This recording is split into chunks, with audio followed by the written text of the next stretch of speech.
طب انا اجيب فلوس منين يا جماعة؟ الناس بقت مستغربة إن في واحد بيطلب المساعدة، لكن مش مستغربين إن في ناس بتهاجمه. اللي يقدر يساعد يساعد، واللي مش بيقدر يعتذر باحترام، إنما الهجوم عمره ما كان حل. اسمع الفيديو. طب انا اجيب فلوس منين يا جماعة؟ يعني انا مش عارف اعمل ايه، انا شاب بسيط بنزل الف على رجلي من صباحية ربنا لحد الساعة 2 بالليل، ويا ريت ببيع اصلا، ممكن ابيع وممكن ما بيعش، وبحمد ربنا على كل حاجة. لو سمحتوا يا جماعة، لو سمحتوا شيروا الفيديو دوت لاكبر عدد ممكن من الناس بعد اذن حضراتكم. استنوا ما تقلبوش الفيديو بتاعي، لو سمحتوا شيروا الفيديو بتاعي لاكبر عدد ممكن من الناس. لو سمحتوا عايز صوتي يوصل لكل الناس، شيروا الفيديو بتاعي لاكبر عدد ممكن من الناس. انا اسمي يوسف، ببيع برفانات، للي يعرفني او اللي ما يعرفنيش. شاب في اولى ثانوي، بنزل اسعى على اكل عيشي، وبساعد ابويا وامي في مصاريف البيت، وبساعد في مصاريف تعليم اخواتي الصغيرين. ببيع برفانات حلوه.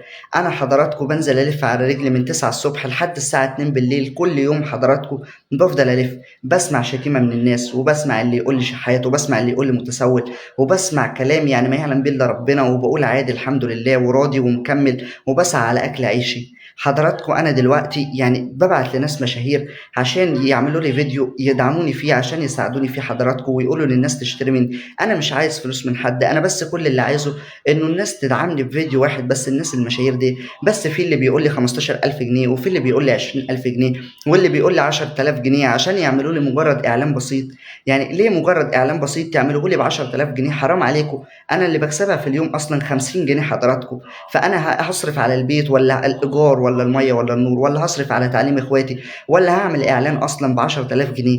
يعني انا حضراتكم يعني مكسور، رجلي مكسوره حضراتكم، العربيه دايسه على رجلي زي ما انتم ما شايفين كده، وبنزل الف على رجلي برضو يا جماعه. يعني مع ان انا رجلي وجعاني بنزل الف على رجلي برضو، عشان انا لو قعدت في البيت مين هيصرف على البيت؟ وهناكل ونشرب منين طيب؟ فانا بنزل الف على رجلي من الصبح لحد بالليل. انا عايز الناس بس تعمل لي حتى ولو فيديو بسيط يدعموني فيه عشان ابيع، انا مش عايز اكتر من كده. بنزل اسعى على اكل عيشي وببيع برفانات حلوه. انا بعت الاستاذ كريم السيد كذا مره، واستاذ كريم السيد ما ردش عليا. يا استاذ كريم السيد رد عليا بعد اذنك، انا عايز فيديو بس من حضرتك. وبعت لعمه اسلام فوزي، وبعت لعم السويسي، وبعت لعم ايجيبت، كده كده بعت الناس كتير ومحدش بيرد عليا، واللي بيرد عليا بيقول لي عايز فلوس. طب انا اجيب فلوس منين يا